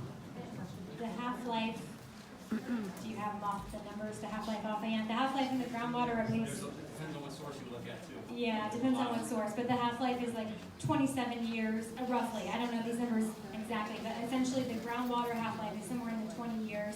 The half-life in the body is somewhere between 18 and 20 years. I mean, these things last a long time. Your question is a very valid one about, I have calls all the time from people who didn't live in Satellite Beach or go to Satellite High who say, My mother lived here in Indian Harbor, so I spent summers, weekends, correct. after school. And right now the health department wouldn't consider your case because you didn't actually have the same exposure. But I have a girl that was diagnosed essentially 6 months after me, same type of cancer as my best friend, who swam in Satellite's pool every day. And she said, how come my case can't be considered the health department? So I've actually brought that up to both the local and the state health department to say, can you look at it globally? Can you accept more zip codes? I think that the Florida Today reporter who's here, Jim, did run some numbers to show that the Brevard County breast cancer cases were on the higher end compared to a lot of counties in the state of Florida. So I think that we can start with some of these general statements asking the state health department to look at more zip codes because you're on the same water source as Satellite Beach. And so I think that it's not fair to exclude you. I hear you. Well, and my grandmother passed away from stage 4 ovarian cancer in 2009, and I had genetic testing proving that there is no genetic link to my cancer, and I have diagnosed with extremely aggressive cancer. Stage 3C, I got my lump, and within 3 months I was 3C. So my doctors are really concerned with how aggressive my cancer was. Right, and your blood test would be useful. And this is actually a great, there are states that really are doing this blood testing values because there actually are certain blood test values that even are linked with cancer. And so one of my questions too is, could they even take 500 volunteers like they have in some of these states? And a lot of us who are cancer victims, we would volunteer and then we could maybe take some controls who aren't and we could compare because then we'd be able to at least get some data to see what the exposure is. Hang on real quick, right over here on the left. I have a big concern. There was a study that I read, I think it was out in the 90s, that says that our groundwater, our shallow aquifer, moves westward from the dune line along the Atlantic at a rate of about 360 feet per day. Now, if the groundwater moves that fast and drains into the Banana River, it should replenish itself from rainwater and be clean of these toxins within a week or two, 3 weeks maybe. Something is continually adding these toxins to the water if the groundwater tests are continually high like this. If the aquifer is pushing us all into the river as well, the river should be a very big concern of ours. I think it is, and if you read that Patrick Air Force Force report, they actually have a section that talks specifically about their concern in the river as well. That's exactly what I read. Yeah. And we all swim in that river. We all swim. Go ahead. Hi. Because I have a few questions, I would like to ask a couple, but I have several really, and I obviously can't ask them all right now. So I just want to confirm the best ways to get questions answered after this meeting. Kurt Smith, what's the best way to contact you? Do we Google your name and find a contact? If so, I can do that. You can call my office, just call the government center and ask for Commissioner Smith. And what's the number? Yeah, from my personal office. What number do you want If me to anybody wants to call? write this down, my office number is 321-633-2044. Okay. Again, it's 321-633-2044. Well, my husband talked to your people a couple weeks ago. We have your name in our yard, so I'm glad I have a way to contact you. Thank you. Thank you. I had a feeling somebody was leaning against that. So if I want to get water at my house tested, my pool, whatever, can the Matt's, I don't know if you or somebody else, can you recommend reputable water testing companies? I'm assuming there's going to be a high demand and there may be more reputable ones than others. And so I'd like to, I'm sure we all want to call it reputable. The only thing I would say is be careful because these are compounds that are difficult to sample because they're in the things that people generally sample. And so if they're not familiar with the contaminant, they need to understand that there's certain types of methods. So I'm sorry, are you suggesting certain questions that I ask to Just make sure find that someone they're reputable? familiar with these Make sure they've done compounds. it before. Our Facebook group actually has a lot of people have asked that very same question, and there's a thread of different companies that people Okay, have used. I will look at that. And Thank so you. I'm working with a company too, so if you guys want to come to me, I have an environmental firm that's helping us with independent testing. So we have those resources. And who are you? I'm still Bailey. I'd say just talk to her after. Okay. All right. Keep going. So so if it's not in our drinking water, but it's in the groundwater, some ways that we can be exposed is swimming in the swimming pool, playing in the sprinklers, breathing the air. Is that Growing something your own too? strawberries in your yard. Right, growing plants, vegetables. What about in breathing it in? Aerosolization. There is aerosolization. That would probably be more when the Air Force Base was actually using the chemicals in the jets. The air half-life is only 127 days, so even if we got an air sample now, it wouldn't be accurate 127 days. But yes, the chemicals do aerosolize. There's a 447-page report. If you Google those two chemicals names, PFOA and PFOS, the Human Health Services Department, the government released that report. You probably saw all the media related to it. I would start by reading that. It's really, really cumbersome to read, but it does have a lot of answers to your question. Yeah, so it just Google HHS report on the PFOA and PFOS. I think the link's already in, I think the document's already in our Facebook page, so if you go there, it's already posted. And then I have a question for a friend who couldn't be here today. She's in North Patrick Shores. She has ALS. She has many neighbors who've had, a few, I say many, I don't know if that's accurate, like 3 other people on her street. Some have died, hers is slow moving. I didn't hear you mention anything about ALS, but I know there have been some things on the website, people saying, and I wonder if you have any more information. She couldn't be here today and she asked me to ask. Yeah, the health department will only take cancer diagnoses at this point, so that's all I'm tracking. Back in the 1992 report, if you read it, I posted it, but if you go there, they do talk about, they looked at the ALS cases back in 1992 as well. Unfortunately, I haven't found anything specifically linking these chemicals to ALS, but it doesn't mean that she couldn't do a search and find it herself. So that's unfortunately the answer I have right now.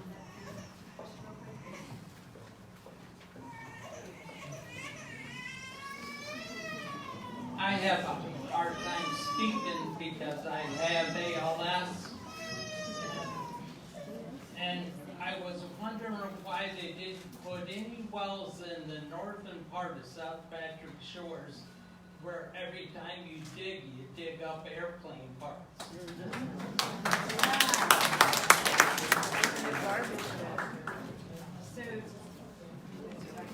So the reason why we didn't test in South Patrick Shores except for on county property is because in the beginning we were not testing in South Patrick Shores because South Patrick Shores is not in the city of Satellite Beach. So we were addressing city of Satellite Beach areas, but then the county called and said, hey, how can we help? And we said, hey, can we put a well on Sea Park? And so that's how that got in there, was literally the county saying, hey, how can we help?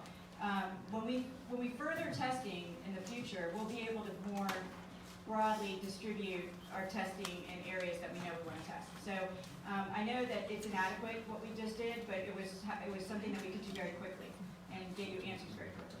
Okay. You need to test the dump. No, test it. I have one comment about why one well might be different from another. If you look at the 1943 aerials of the beach area here, it's all dunes. Well, in between the dunes were swales. They're composed of more humatic material. So in high water, those sloughs would fill up and could transport things quicker than they would on top of the dunes. That might be an explanation. The other thing that concerns me is what they're testing for. Obviously the PFs, but my informant tells me that there was a huge photographic lab in Patrick, and that way back during World War II, supposedly they actually produced the photographs of the Enola Gay and the H-bomb going off, color photographs. And my informant says that they had barrels and barrels and barrels of photochemical. Now, there's a really good website at the University of California, San Diego, where a doctor has analyzed all the chemicals from photography. I think they need to be looked at, and I think testing needs to be done. He says that they use different chemicals now to a certain extent, but some of those earlier chemicals are highly toxic and cancer causing. So I think that needs to be looked at, and maybe testing for those. Thank you.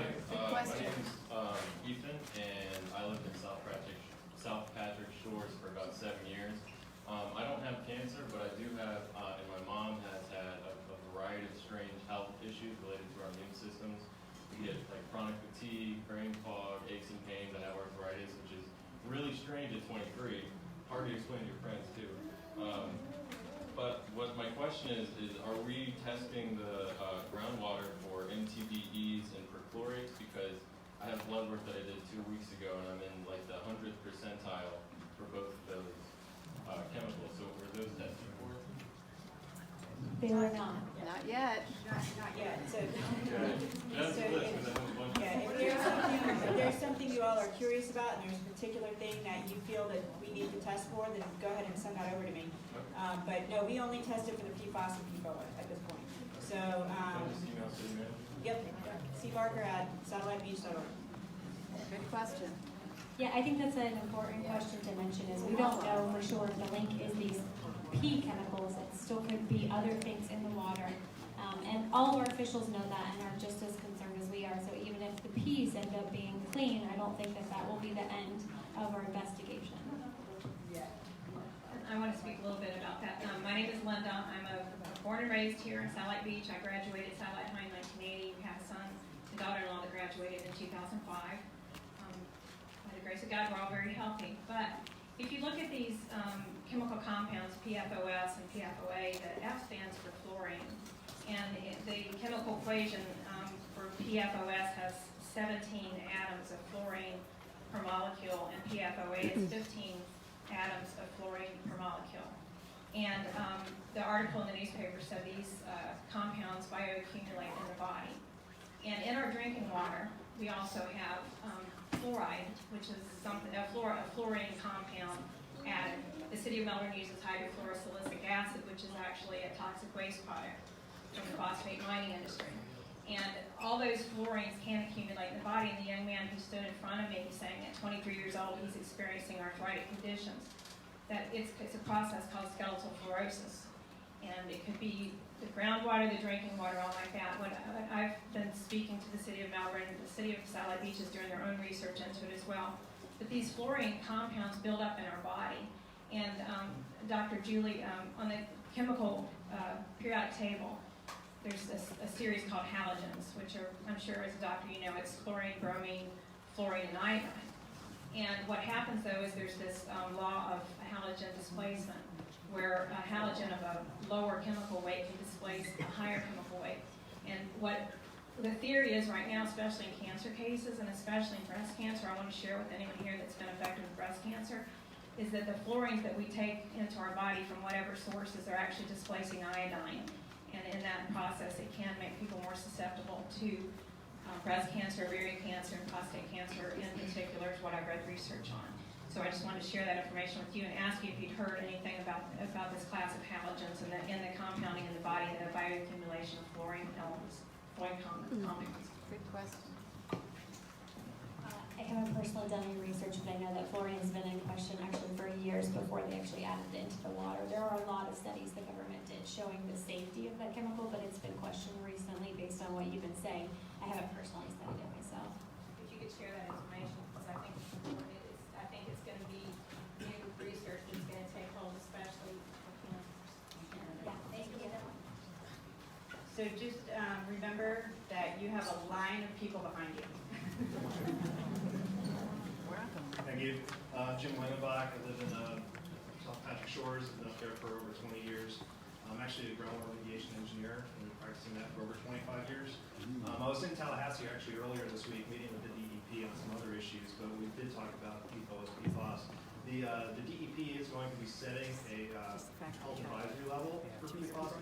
That number is going to be 100 parts per trillion, just so everybody's aware of that. The other thing I wanted to just let the county know, the city know, the DEP has a site investigation section in Tallahassee as well as an environmental forensics section in Tallahassee. They're actually funding, rather than all the money coming out of the city of Satellite Beach coffers and the county coffers, there's a department with DEP that investigates things like this. They're actually doing SIS investigations in Escambia County right now, as well as the city of Stewart. So it's probably worthwhile to be reaching out to the folks up in Tallahassee to see if you could bring them in on this and potentially get some funding assistance or have them support the work that's being done. The other thing I just want to point out is AFFF. That's kind of what we're looking for. AFFF is, you're looking at sort of at Patrick Air Force Base, but the fire departments use large quantities of AFFF, and probably if you were to sample any groundwater well in any county in the state of Florida, you're going to find perfluorinated compounds. If you're really interested in looking for perfluorinated compounds, you might want to start, before you start putting in additional groundwater wells and doing that sort of testing, looking at the use records of AFFF by the city of Satellite Beach within your records. Look through your material safety data sheets. Look through where AFFF has been applied, say where a house is burned down and where there's been large volumes of AFFF put in the ground. Those are the areas where you want to focus your investigation. That's it.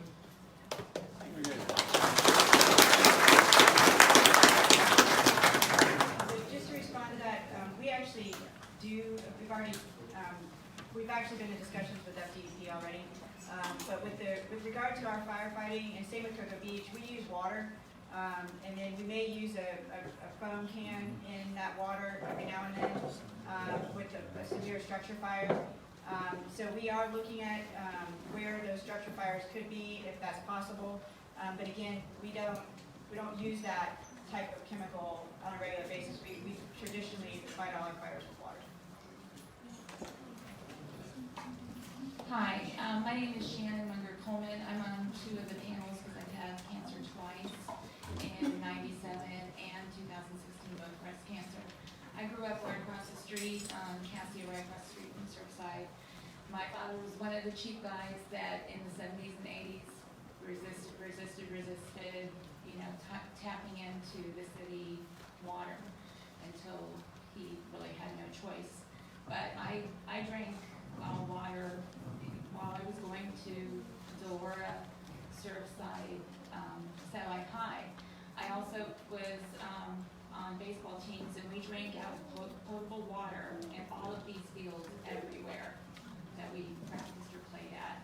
And I also was on the swim team. I mean, those are some things that people realistically don't think about. My husband's a fireman. He's been with Indian Harbor for 28 years, and they fill pools periodically. All of that water that we all are relaxing in, it really is, something that needs to be looked at. But what I'm trying to say is, you guys are talking about the water right now. The water that we had as children was not the same that you're talking about. So that's all in our system. It's not the best way. Yeah, that's why I love that to be helpful. Thank you. Sandra Cantz of Patrick Shores. Couple questions. One pertains to asking the county what the capacity is on the water plant right now. I have a concern of the sewage plant because according to the city's numbers that they got from the county, it calculates to 93% capacity. So that causes more dumping into the canals. I think the canal should be a point where you test too, because you have an issue beachside with the groundwater infiltrating into the pipes because the pipes are leaking, which cause them to go capacity during rain events. So particularly at the canal area, that might be an idea to test. The other thing is, as you pointed out, this might not be the link to the cancer. And I know when I purchased my home, the original owner told me that it was a naval airfield before. That was before the Air Force existed. My father's 81. I followed up, talked to him the other night. He told me back in the war, they used, they had a lot of oil containers from the aircraft, and they would just dump them on sawdust in the ground. Well, there's a dump site in South Patrick Shores. So my question to you, Dr. Julie, is there a higher incidence of cancer in the area of the dump site? I can't answer that other than the original. I understand that South Daly has a map where they overlaid that information. Would they be willing to come up and show us that information? She has it. She can pass it around. The original South Patrick Shores is probably the strongest data that would support what you're saying, but she does have it. You can see It's it. the same data we got yesterday. One neighbor, I found a bomb when she was digging her pool. So, I mean, the report you have from 92 that is on the base says it was an individual dump site. Well, it wasn't an individual dump site. I mean, the stuff I found in my yard and in neighbors' yards where it's casings and metal and concrete and even the guy who owned it, when he dug the pond, he said he dug up mattresses and all kinds of stuff. So would it be in something to research what was dumped at the time of the war? Because this is whatever range that was, 1943 or whatever, what substances were they putting in the ground? And it would make sense that in the area of the area where it's being dumped, those concentrations may be higher, right? And I'm right on top of that dump site, so I'm concerned. Yeah, I hear your concerns. Hi, my name is Cecilia. I'm not a current resident of Satellite Beach, but I did live at Patrick Air Force Base in the early 90s. Fast forward 16 years later, I was diagnosed with 2 forms of breast cancer, very aggressive and at advanced stage within 3 months. Now, 16 years later, my daughter is experiencing some serious illness. And her son, who is almost 2, has had developmental delay issues. So I'm very interested in the report from Patrick Air Force Base. And my question is to the city manager, you said Patrick Air Force Base is cooperating and they've given you some reports. Will those be made public? And if so, where would they get that information? Yeah, I posted the link to their big PDF. I don't know if you have anything more than that. Yeah, we have the link, so we can put that on our website, but they have a link to their website with that information. On Satellite Beach's It's website? Patrick Air Force Base. All right, thank you. Yeah, I posted in my talk too, the link so you can access it. Hi, my question is for Dr. Julie. So there was a template distributed with a bunch of hotspots. Can you elaborate further? Was that about any specific cancer types? Yeah, those are just a mapping of everyone's diagnosis. That's just to show like a pattern. Essentially, it's always a visual to show that you have cancers in more areas close by. It was very obviously visually dramatic when they did South Patrick Shores back in the 90s. So it's just a visual, just to try to help. Data we collected independently through our Facebook group that we put on here. In fact, we had 113 that we only mapped. There's hundreds more because they didn't give us an exact location. It's only 117, and 4 people just gave me their address last night. That's why we get new diagnoses every day. Sure. And this was adults and children then? Yes, that's adults and children. What years was it spanning? I believe, Stella, what years is that map spanning? Just 2010 to 2018, or is that all years? You can ask the map guy over there, he'll go over all the details with you. That's all years. All years. Starting Okay. from the original cases until the most recent that I was given last Got night. it. And it's actually 117.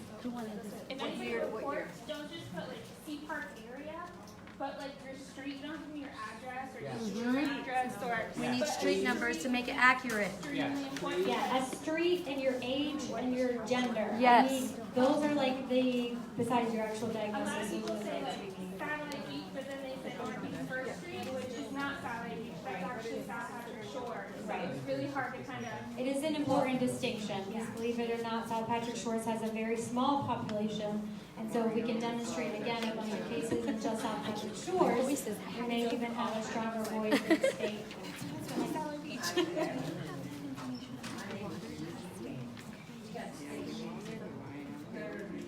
Speak up. If you want water testing, we will have information, we're working with a firm that's going to, they're offering us. Patrick Air Force Base, which was South Patrick. We didn't choose the 2 chemicals, but we don't use the 25 that we're gonna give out, we don't have it for you guys right now. First off, I don't We're believe in Florida Health Connection, and then I also help run the I'm basically. But to be told I had a real case. Well, in my yard, they had to dump 10 loads of dirt. I'll never forget that. And we had a town meeting back in '93. So in '94, it was 15 cases where they lost our specimen. So I won't forget that because I had to go through surgery twice. I'm a survivor, but I have to stay covered up. It's 100 degrees. So I need to know what's going on, even though I'm a survivor. But skin cancer is not a joke because it's in the breast. And they told me it was very rare. Patrick didn't know what they were dealing with. And I lost 2 friends to it. So if you can find out, I can get you some of the research. But they lost a lot of our records. People are living this. I can remember, we were over there on Patrick. There was a lot of stuff buried around our home. So we had to start moving out of the house. And I think you might be too young to remember, but my son went to school. So he told me to get a hold of it. So I'm asking you now, if you can remember, there was a lot of stuff over there. There was a lot of us that came up with it, but 15 of our specimens were lost in Texas. So when they did find it, they considered us being crazy. But skin cancer, the way that they say it, is some kind of rare chemical. I didn't play in that chemical. Every Tuesday, the people were stationed at Patrick could remember you had to have your yards redone. So they were doing some kind of land deal with the football team. And we had all of this stuff running down the yard. Well, my yard was about to cave in. And they come out and put all of these chemicals, but nobody said anything. But you couldn't sue the government because it was the government. I hear you, I'm sorry. We're just gonna take these last questions, the people standing up, and then afterwards you can find us individually if you want. Hi, I guess mine is directed to you, Julie. My son's a 2004 graduate, I was a 45-year resident, worked in Florida County in my past. My youngest son is battling testicular cancer. He grew up in South Patrick Shores on Dover Street. He's not one of your numbers yet. He's not. He's too sick to be here. He grew up playing in sprinklers, and there were sections of our yard on Dover Street that probably to this day you can't grow a plant. So, nothing will grow. And my concern is the groundwater, and my question to you, how long does that stay in your blood system? 19 years. The half-life is 19 years. 19. So a lot of us that raised our children here in the 80s, my son was diagnosed 4 months ago. The numbers are going to increase. How old is he? He's 32. That's definitely not one of my cases, so. So I'm sure that. as And that's time exactly goes on- what, this is what I get every single day, and that's why I'm so concerned. I find out every single day of a new young case. I think in another month, I'll double my numbers. I mean, it's a problem. And Virginia, might we do more testing in the county areas in the future? Thank you. Thank you.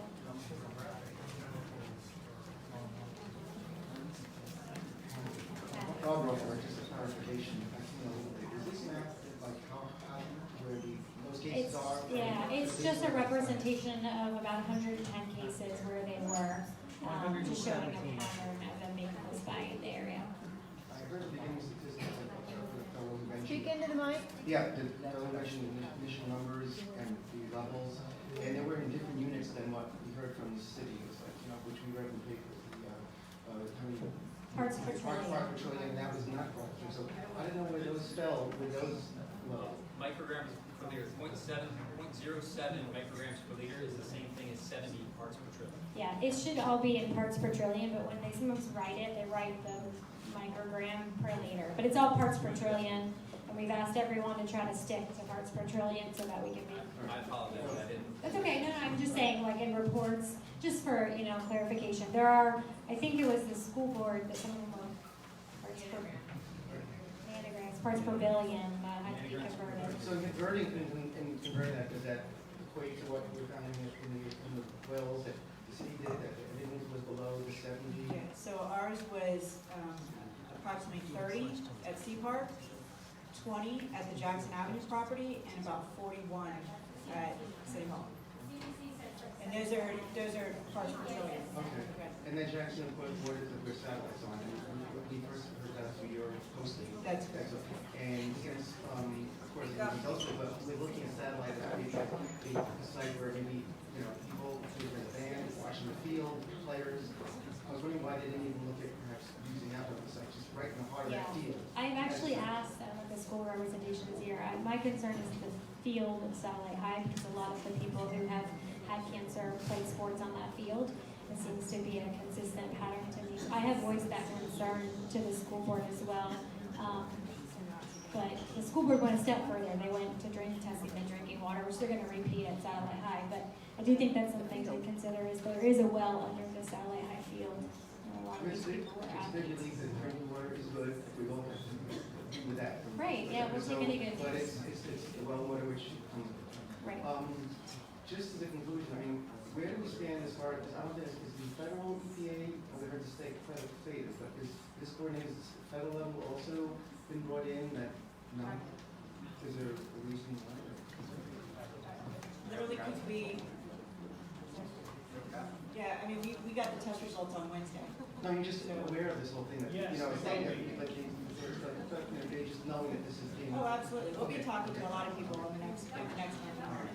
And I just wonder if there's a conclusion at this point where we'll stand, what do we walk away after leaving this meeting to feel? I mean, is there any, if we're looking at a meter, are we, I mean, we just have a summary to see at this point, I know more testing will go on, but just to, we can walk out to, should we be shaking or should we be, like, is it still up in the air from, again, we didn't bring the groundwater, but, I understand the environmental, it's aerosol.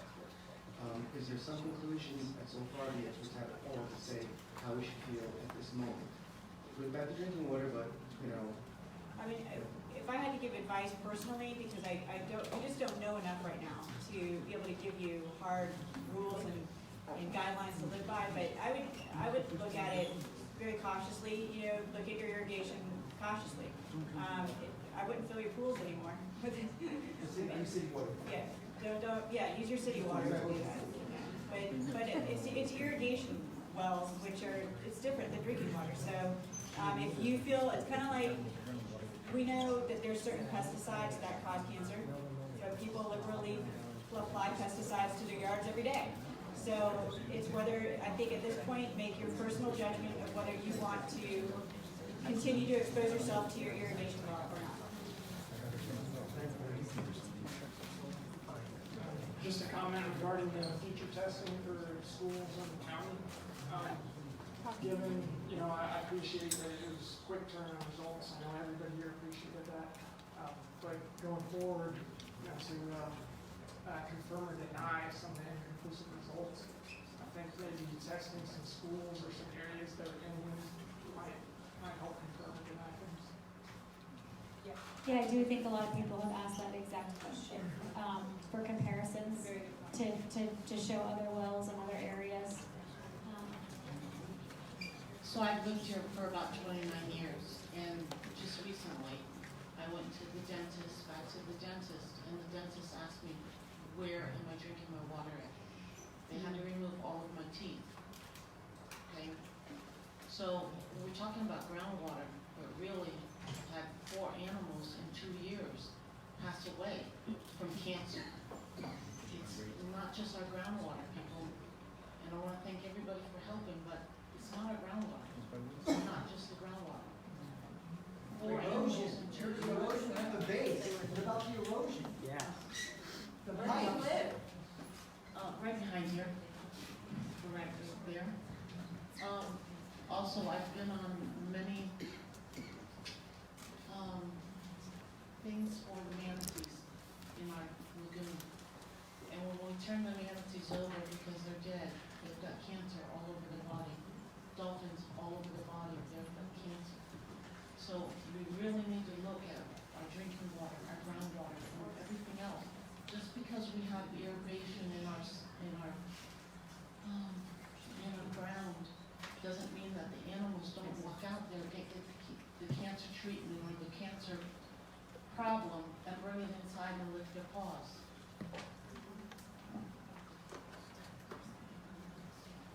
My name is Matt. I live at 1777 A1A, which is the south end of Satellite Beach. My father got cancer back in 2008, and he got cancer after spending about a year living in a house in South Patrick Shores. The map that was distributed shows clearly that there's 2 clustered areas of cancer cases. We kind of have an idea in terms of looking at the historical data, why that might be. It corresponds with activity from the Air Force Base before all the houses were built. So I just have a couple questions. Will you guys be trying to get an EPA Superfund status obtained for all of this? Will you guys be conducting soil tests throughout the area to not just to see if you can find one spot where it's coming from, but in an eliminative process to make sure that everywhere is safe? And as recently as a couple weeks ago, Ms. Barker, you said that there was no additional testing necessary for the property on Shearwater and A1A. Given these test results, do you still feel that way? So,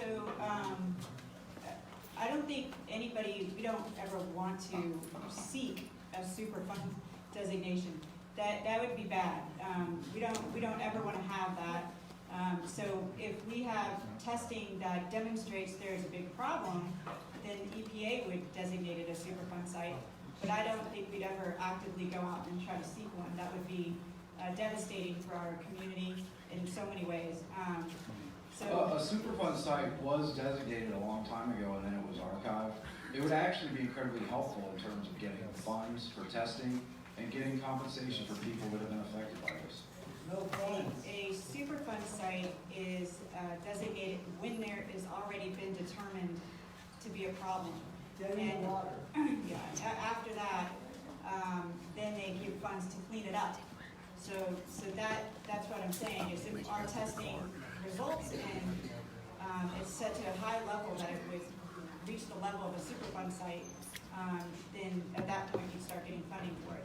And that's when you would get a designation. But to actively go out and seek that I would not ever recommend that. I've worked with Superfund sites my whole career, and trust me, you don't want to have that designation. So yes, we will be doing testing to make sure that everything here is safe. And if it's not, then we will react to that. But that's basically the route we're going to take. What was it? Do you still feel that no testing is necessary on property at Shearwater anyway? Yes, so that property has already been through countless of environmental assessments. All of those assessments, Patrick Air Force Base provided those to us. They're all on our website, so you can review all those. The phase 2 is the actual soil testing that was conducted 20 years ago. Does it still fall underneath what the guidelines are, the new ones that have been coming out? So if the phase 2 testing was done and there's already been construction going on, then that ship has sailed. Wow. So you're not going to test it around there? It's not our property. We don't. All right. Thank you.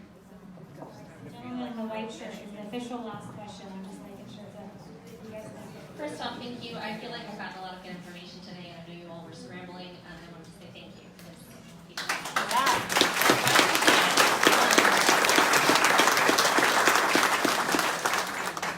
I am a parent of an elementary schooler, and regarding the drinking water at the school, I know it tested clear, but I was concerned that we have traces of the PFBA, whereas City of Cocoa does not. Are we going to be testing to see if this is coming from City of Melbourne's water supply? Is it coming from our pipes? How are we going to confirm that this is not an issue that can be just solved at the water treatment facility to begin? A lot of people have asked that same question. I think she's right, Lauren. Right. Well, somewhat. I think this is a problem that we're going to have to solve as a community. People have requested when I came in that we put filtration systems in each of our schools here on each side.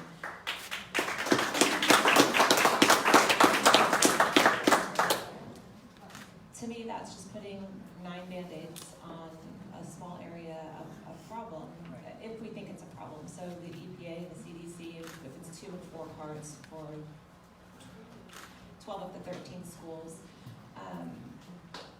there's not a problem. If we as a community decide we don't want that in our water, just like the City of Cocoa, then I think we have to address it at a bigger level, because students can come to school and drink the 2 parts and go across the street to the park at Satellite Beach and get the 2 parts, or then go down to Indian River Beach and get the 2 or 4 parts. So for me, for my children in this community, I would like it out completely, so that anywhere they get a drink of water and water from the state. That's my goal. I plan to work with our team to contact Melbourne Utilities and work with them. Will you allow parents to allow their children to bring in bottled water from home? Because a lot of teachers do not allow that in the school. If you have a problem with that, contact me directly. Go to the school board website, click on school board. You can get my. Something else on the school saying that they should be allowed. That should be a choice of a parent. Absolutely. Just reach out to me and I can get that straightened out. We both, my children, all years have brought a water bottle every single day from our water system at home, and you should be able to do the same. As you get answers from City of Melbourne Water, how are you going to communicate that to us? I have a newsletter that I put out every 2 weeks from me personally, not even from the school district, where I keep everybody updated. I also have a school board Facebook page that's just mine to communicate with just District 3. So if you're on Facebook, hit like on that and I'll keep everybody informed for that. Thank you so much. I just wanted to add that we will also coordinate with them and get the information out on our website and our Facebook pages. So we've all been talking to each other quite a bit, a lot. So we'll be glad to try to help push that information out as well. And then I just wanted to make sure too, before we get to the end, we're going to try to put together a list of all of the household products that contain this chemical, because it's pretty extensive. And I think we have to remember that sometimes it may not be a source that's somewhere else. It may be us. So we're going to go ahead and put that together and put that on our website so you all have that information as well. Thank you. The results from the satellite high retest too, I will put out for you all to see as soon as we get them. Hi, my name is Erin. I am a South Patrick Shores resident, and I'm also a volunteer on the Florida Health Connection. And I am very interested in this, so I've done quite a bit of research. I try my very best to make sure that I cite my sources when we post anything on the Facebook page. To that end, I'm going to share with you a couple of statistics that I found, and I'll be more than happy to put them on the Florida Health Connection this afternoon. Minnesota Department of Health Risk Assessment of August of 2017 addresses PFBA and says that it is a persistent in the environment, meaning it does not break down easily in soil or water. PFBA more easily dissolves in water than other PFCs and does not stick to soil. This means it can move fast in the environment and may contaminate large areas of groundwater. According to the EWG, which is the Environmental Working Group, in November of 2009, PFBA is a member of the pure fluorocarbon family, and it is used to make the non-stick, grease-staining, water-resistant coating products that we're all familiar with. But it also is, it says here that they are linked to cancer, birth defects, and infertility, and they are extremely persistent in the environment. There is almost no toxicological data for PFBA in the public domain. As a matter of fact, the EPA Administrator, Lisa Jackson, has identified several of these substances found in the study as a priority chemical of concern. These include BPA, brominate, flame retardants, and the entire class of the perfluorinated chemicals. So we keep referring to these EPA standards, these health standards, which I would be very interested to see that source being cited, because what this really does is it's referring to the minimal reporting levels from the Unregulated Contaminating Monitor Rule of 2012.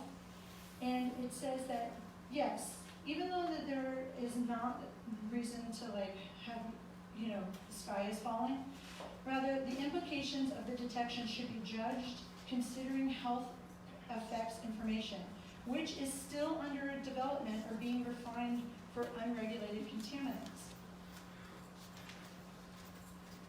According to the EPA, this is titled PFOA and PFOA Drinking Water Health Advisories in November 2016. EPA's health advisories are non-enforceable and non-regulatory.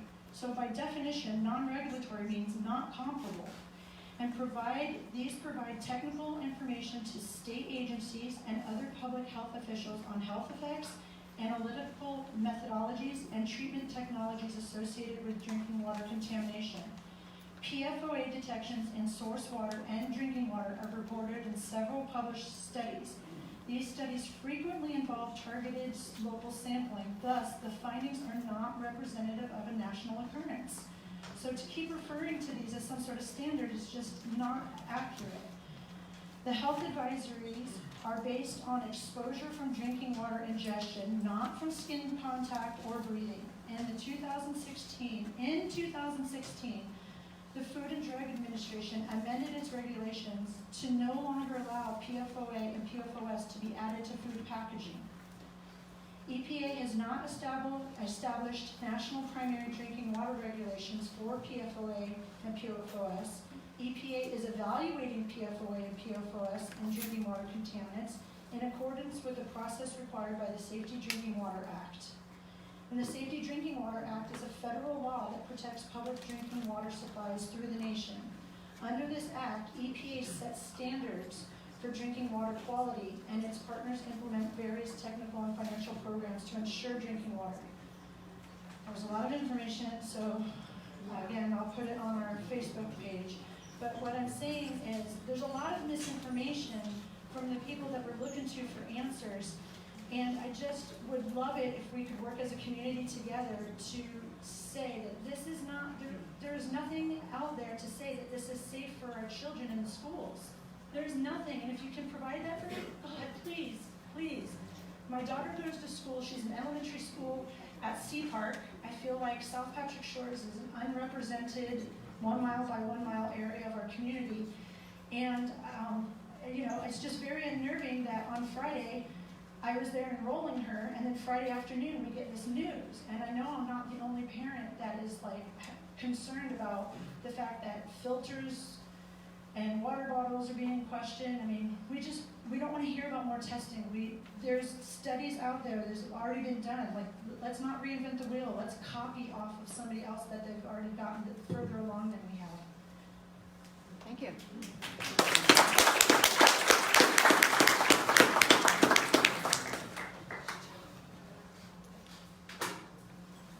My name is Dean Ferry, and I want to first thank Dr. Julie and all the volunteers and everything that they've done. They've put in an incredible amount of work to bring this to light. This is a picture of my daughter, Allie. She went to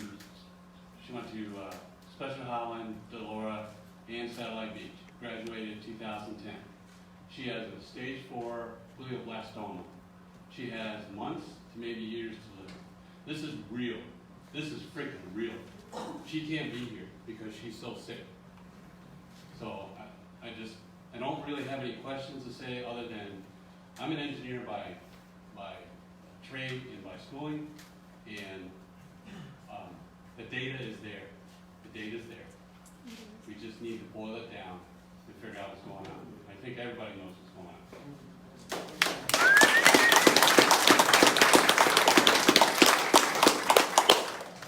Hi, I'm John Levitt, and I've lived in South Patrick Shores for 20 years, and the last 28 years in Satellite Beach.